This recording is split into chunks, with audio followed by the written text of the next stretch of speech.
নোয়াখালীর কোম্পানীগঞ্জ উপজেলার চর পার্বতী গ্রামে সম্পত্তি বিরোধের অভিযোগে সরেজমিন তদন্ত করেছে আন্তর্জাতিক মানবাধিকার আইন সহায়তা প্রদানকারী সংস্থা। অভিযোগের পরিপ্রেক্ষিতে সংস্থার চট্টগ্রাম বিভাগীয় পরিচালক আবুল কাশেমের নেতৃত্বে ৭ সদস্যের প্রতিনিধি দল ঘটনাস্থল পরিদর্শন করে। তদন্তে কাগজপত্র পর্যালোচনা ও স্থানীয়দের বক্তব্যে জানা যায়, জমির মালিকানা নয়, মূল বিরোধ ছিল চলাচলের রাস্তা ব্যবহারকে কেন্দ্র করে। মানবাধিকার সংগঠনের মধ্যস্থতায় উভয় পক্ষের সম্মতিতে আগামী ৩ জানুয়ারি ২০২৬-এ সারজিয়ার আমিনের মাধ্যমে বিষয়টি চূড়ান্তভাবে নিষ্পত্তির সিদ্ধান্ত নেওয়া হয়েছে।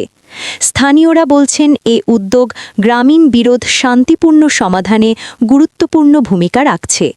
বিস্তারিত দেখুন আমাদের স্টাফ রিপোর্টার আবু বক্কর সিদ্দিকের প্রতিবেদনে।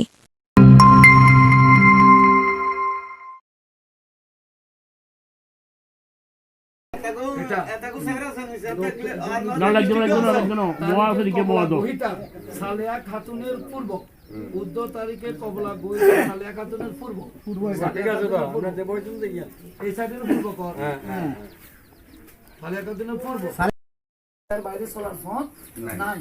যেহেতু আগের দলিল দাতা বা ফরজ যে দলিল দাতারা কইছে আপনিও উত্তর দক্ষিণে দুই হাত থুই যাবেন, আর ফিচের কারো কইছে তুইও 2 হাত থুই যাবা।